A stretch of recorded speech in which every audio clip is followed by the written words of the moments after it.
नमस्कार साथियों, आपके अपने YouTube चैनल जीके फास्ट में आप सभी का स्वागत है, अभिनंदन है। दोस्तों, ये हमारा आज का दूसरा पार्ट है राष्ट्रपति से संबंधित। पिछले पार्ट में हमने राष्ट्रपति से संबंधित उनकी नियुक्तियां, उनका कार्यकाल, योग्यता, महाभियोग, शपथ, इन सब के बारे में चर्चा की थी। इस वीडियो में हम जो राष्ट्रपति है, उन राष्ट्रपति की जो क्या क्या शक्तियां होती है, राष्ट्रपति कौन कौन सी पावर होती हैं, इनके बारे में चर्चा करेंगे। दोस्तों, सबसे पहले अपन चर्चा करते हैं कि जो राष्ट्रपति है, राष्ट्रपति को कार्यपालिका संबंधी शक्तियां उसमें निहित है, यानी कार्यपालिका का हेड बनाया गया है किसे? राष्ट्रपति को। लेकिन इन कार्यपालिका शक्तियों का जो प्रयोग है वो राष्ट्रपति न करके राष्ट्रपति की जो समकक्ष अधिकारी रहते हैं वो इन शक्तियों का प्रयोग करते हैं। जैसे प्रधानमंत्री व उसकी मंत्रिपरिषद राष्ट्रपति की जो कार्यपालिका संबंधी शक्तियां होती है इनका प्रयोग करती है। अब जो राष्ट्रपति की जो कार्यपालिका संबंधी शक्तियां हैं उनमें सबसे पहली जो शक्ति आती है वो आती है नियुक्ति की, कि राष्ट्रपति किनकी नियुक्ति करता है। तो राष्ट्रपति प्रधानमंत्री की नियुक्ति करता है, राष्ट्रपति प्रधानमंत्री की सलाह पर मंत्रियों की नियुक्ति करता है, प्रधानमंत्री की सलाह पर राष्ट्रपति मंत्रियों को कार्य सौंपता है। उसके बाद मंत्रिपरिषद की सलाह पर राष्ट्रपति केग की नियुक्ति करता है, नियंत्रक, महालेखा परीक्षक। उसके बाद राष्ट्रपति महानिदेशक, जो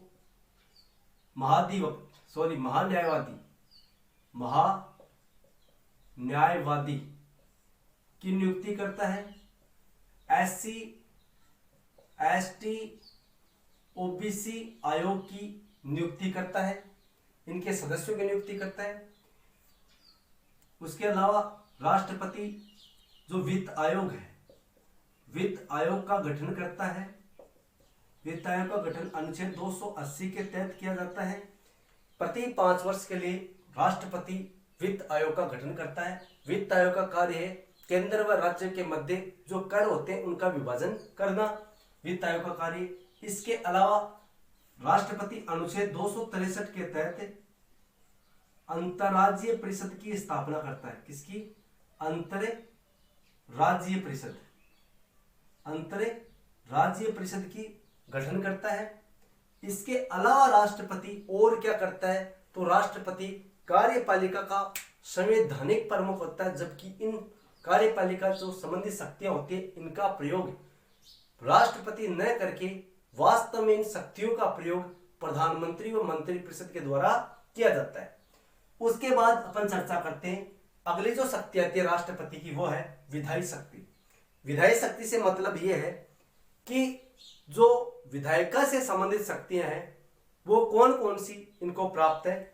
तो सबसे पहली शक्ति आती है कि राष्ट्रपति विधायिका का अभिन्न अंग होता है। क्या होता है? राष्ट्रपति विधायिका का अभिन्न अंग होता है, मतलब कि संसद का अभिन्न अंग होता है। संसद का अभिन्न अंग कौन होता है? राष्ट्रपति होता है। संसद के 3 अंग होते हैं, लोकसभा, राज्यसभा और राष्ट्रपति। इसके अलावा और क्या करता है? तो राष्ट्रपति संसद का क्या करता है? सत्र बुलाता है, सत्रावसान करता है, यानी जब सत्र की समाप्ति करता है वो कौन करता है? राष्ट्रपति करता है। लेकिन सत्र को स्थगित करने का कार्य, जब सत्र चल रहा हो उसको स्थगित करने का कार्य लोकसभा अध्यक्ष करता है। लेकिन जो सत्र बुलाता है, सत्रावसान करता है, वो कौन करता है? राष्ट्रपति करता है। इसके अलावा राष्ट्रपति प्रधानमंत्री की सलाह पर लोकसभा को भंग करता है। क्या करता है? लोकसभा को भंग करता है। राष्ट्रपति लोकसभा में पहले 2 एंग्लो इंडियन को मनोनयन करता था, लेकिन 104वां संविधान संशोधन के तहत जो एंग्लो इंडियन थे उनके मनोनयन को हटा दिया गया। इसके अलावा लोकसभा में 2 एंग्लो इंडियन को मनोनयन पहले करता था, अब नहीं करता। इसके अलावा वर्तमान में जो राज्यसभा है, राज्यसभा में 12 सदस्यों का मनोनयन किस क्षेत्र में? कला, साहित्य, विज्ञान के क्षेत्र में 12 सदस्यों का मनोनयन राष्ट्रपति करता है। इसके अलावा राष्ट्रपति अनुच्छेद 123 के तहत अध्यादेश जारी करता है। क्या करता है? अध्यादेश जारी करता है। यानी देश में विपरीत परिस्थिति आ गई, संसद का सत्र नहीं चल रहा हो, तो राष्ट्रपति आदेश जारी करता है, अध्यादेश जारी करता है अनुच्छेद 123 के तहत। इसके अलावा राष्ट्रपति और क्या करता है? तो राष्ट्रपति के द्वारा, यानी जब विधायिका से कोई कानून पास होता है, लोकसभा राज्यसभा किस कानून को पास करते हैं, उस कानून को पास होने के बाद वो राष्ट्रपति के पास आता है और राष्ट्रपति के हस्ताक्षर के बाद वो क्या बन जाता है? कानून बन जाता है। ठीक है, कोई बिल लोकसभा राज्यसभा में पास होकर राष्ट्रपति के पास जाता है, राष्ट्रपति उसकी स्वीकृति दे देता है, तो वो बिल क्या बन जाता है? एक्ट बन जाता है। ठीक है दोस्तों, इसके अलावा राष्ट्रपति की कौन कौन सी वित्तीय शक्तियां हैं? तो राष्ट्रपति की सबसे इंपॉर्टेंट जो शक्ति है वो है अनुच्छेद 280 के तहत वित्त आयोग का गठन। क्या करना? वित्त आयोग का गठन करना, ये सबसे इंपॉर्टेंट कार्य। दूसरा, जो आकस्मिक निधि है, आकस्मिक निधि पर राष्ट्रपति का अधिकार होता है। राष्ट्रपति की अनुमति से ही आकस्मिक निधि से पैसे यूज में लिए जा सकते हैं, तो ये वित्तीय शक्ति है। इसके अलावा राष्ट्रपति प्रतिवर्ष वार्षिक वित्तीय विवरण यानी बजट राष्ट्रपति की पूर्व अनुमति से संसद में रखा जाता है। अनुच्छेद 112 के तहत राष्ट्रपति के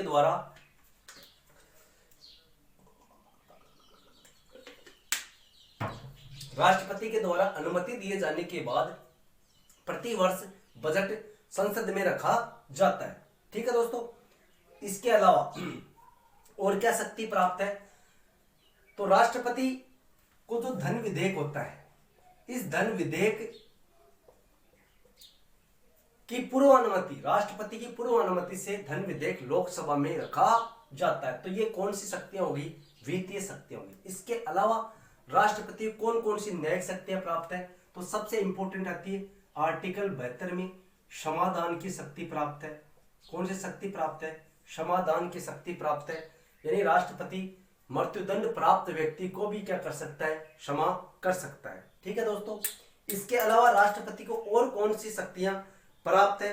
तो अनुच्छेद 143 के तहत सुप्रीम कोर्ट से सलाह ले सकता है।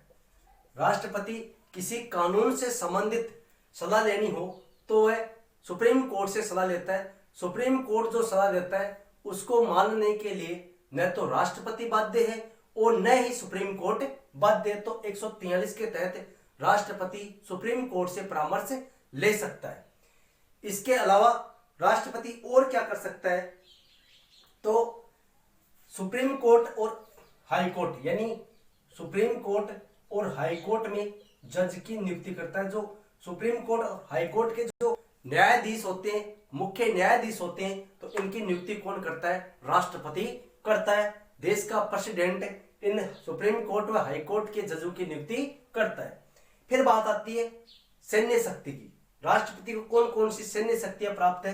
तो राष्ट्रपति जल, थल और वायु, इन तीनों सेनाओं का सुप्रीम कमांडर होता है, उसका सर्वोच्च सेनापति होता है। तीनों सेनाओं का क्या होता है? राष्ट्रपति सर्वोच्च सेनापति होता है। इसके अलावा युद्ध, शांति, समझौते, ये सब राष्ट्रपति की पूर्व अनुमति से ही संपन्न होते हैं। अगर किसी देश के साथ युद्ध होता है तो युद्ध की घोषणा भी कौन करता है? राष्ट्रपति करता है। युद्ध की समाप्ति भी कौन करता है? राष्ट्रपति करता है। शांति व्यवस्था भी कौन स्थापित कराता है? राष्ट्रपति कराता है। और किसी देश के साथ समझौते भी किसके नाम पर होते हैं? राष्ट्रपति के नाम पर ही होते हैं। अब बात अपन करते हैं आपातकालीन शक्तियों की। आपातकालीन शक्तियों में सबसे इंपॉर्टेंट शक्तियां थे 300, अनुच्छेद 352, अनुच्छेद 356, अनुच्छेद 360। अनुच्छेद 352 के तहत राष्ट्रीय आपातकाल की घोषणा की गई। यानी अनुच्छेद 352 में राष्ट्रीय आपातकाल की घोषणा की गई है। अब तक भारत में 3 बार राष्ट्रीय आपातकाल लग चुका है। सबसे पहले 1962 में लगा भारत और चीन युद्ध के मध्य, फिर 1971 में भारत पाकिस्तान के मध्य युद्ध हुआ था, और फिर लगा 1975 में। इस समय देश में आंतरिक अव्यवस्था के कारण 3 बार 1975 में आपातकाल लगा, 62 में, फिर 1971 में, उसके बाद 1975 में, यानी 3 बार भारत में राष्ट्रीय आपातकाल लग चुका है। फिर अपन बात करें अनुच्छेद 356 की। अनुच्छेद 356 में राज्य में संवैधानिक तंत्र विफल होता है तो वहां पर राष्ट्रपति शासन लगता है। क्या लगता है? राष्ट्रपति शासन लगता है। राष्ट्रपति शासन अनेक बार लग चुका है। अंतिम बार की अपन बात करें तो अंतिम बार राष्ट्रपति शासन जम्मू कश्मीर में लगा था। फिर अपन बात करें अनुच्छेद 360 की। अनुच्छेद 360 में किसकी बात आती है? तो अनुच्छेद 360 में वित्त आपात की बात आती है। यानी किसी देश के किसी क्षेत्र में, राज्य में, या किसी विशेष क्षेत्र, केंद्र शासित प्रदेश हो, चाहे कोई भी क्षेत्र हो जहां पर आज तक भारत में वित्तीय संबंधित आपातकाल नहीं लगा, यानी वित्त की कमी आ जाए तो वहां पर उस क्षेत्र में वित्तीय आपात की घोषणा की जाती है। लेकिन भारत में ऐसा आज तक नहीं हुआ। फिर अपन बात करते हैं वीटो शक्ति की। वीटो शक्ति के तहत संसद के द्वारा कोई बिल पारित किया जाता है, उस बिल पारित होने के बाद राष्ट्रपति के पास जाता है। राष्ट्रपति उस बिल की न तो स्वीकृति देता और न ही उसे वापस भेजता, यानी अपने पास रख लेता है। उसे क्या कहते हैं? वीटो शक्ति कहते हैं। वीटो शक्ति में सबसे इंपॉर्टेंट आती है पॉकेट वीटो, जिसे अपन बोलते हैं जेबी वीटो। क्या बोलते हैं? जेबी वीटो। इसका प्रयोग आज तक एकमात्र एक राष्ट्रपति थे, ज्ञानी जेल सिंह के द्वारा पॉकेट वीटो का प्रयोग किया गया था। यानी जो डाक विधेयक था, उस डाक विधेयक के खिलाफ इन पॉकेट वीटो का प्रयोग ज्ञानी जेल सिंह के द्वारा किया गया था। तो ये थी वीटो शक्ति। अब अपन बात करेंगे सविवेक की शक्ति। अब राष्ट्रपति को कुछ ऐसी शक्तियां भी प्राप्त है जिनका प्रयोग वह न तो मंत्रिपरिषद की सलाह लेता और न ही अन्य किसी से सलाह लेता।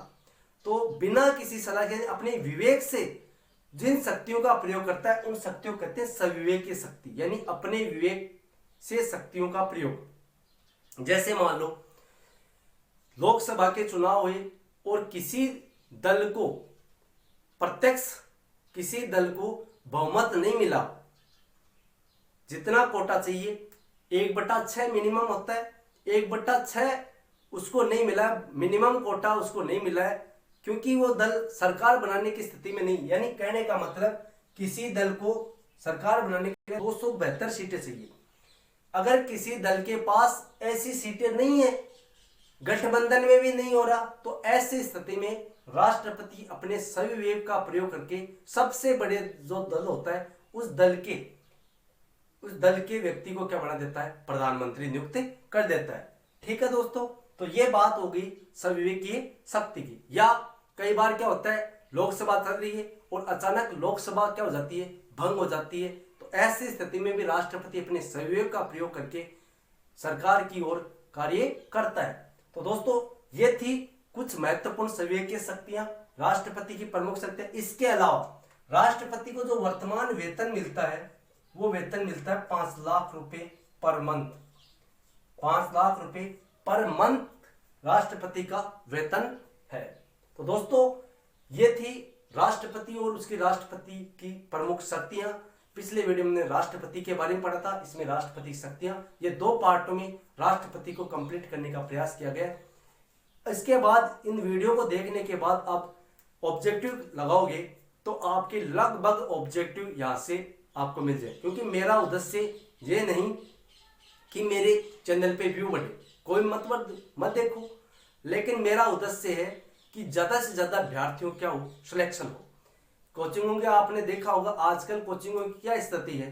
कोचिंगों वाले केवल इतना काम करते हैं, अपनी जेब भरने का काम करते हैं, बस जेब भर जाए। गरीब बेरोजगार युवा कहाँ से पैसे आ रहे हैं उसके पास, किस तरह से किन परिस्थितियों में वो पैसे ला रहा है, कोचिंगों में दे रहा है, लेकिन स्थिति क्या होती है आपने पिछले देखा होगा, पिछले जो उदाहरण रिजल्ट आए हैं आंसर के उसमें लगभग 10-15 क्वेश्चन उनकी कोचिंगों के गलत हैं। तो आप मान सकते हो कोचिंगों की क्या स्थिति है। आपको ऐसी ही निःशुल्क कक्षाएं रोज लगातार चैनल पर अपलोड की जाती है। तो ऐसी कक्षाओं के लिए ये भारतीय स्टूडेंट आपसे एक सुझाव मांगना है कि पॉलिटिकल साइंस के साथ साथ मेरा विचार है कि हम हिस्ट्री की कक्षाएं शुरू करें। तो आपका क्या सुझाव है तो कमेंट बॉक्स में जरूर लिखें। तो दोस्तों वीडियो आपको कैसा लगा ऐसा आउटपुट भी हमें कमेंट बॉक्स में जरूर दें। आप वीडियो को लाइक करो, अपने दोस्तों में ज़्यादा से ज़्यादा शेयर करो। अगर आप वीडियो को लाइक करोगे तो हमें ज़्यादा मोटिवेशन मिलेगा जिससे हम ज़्यादा से ज़्यादा मेहनत कर सकें। तो धन्यवाद दोस्तों, मिलते हैं नेक्स्ट वीडियो में। तब तक के लिए जय हिंद, जय भारत।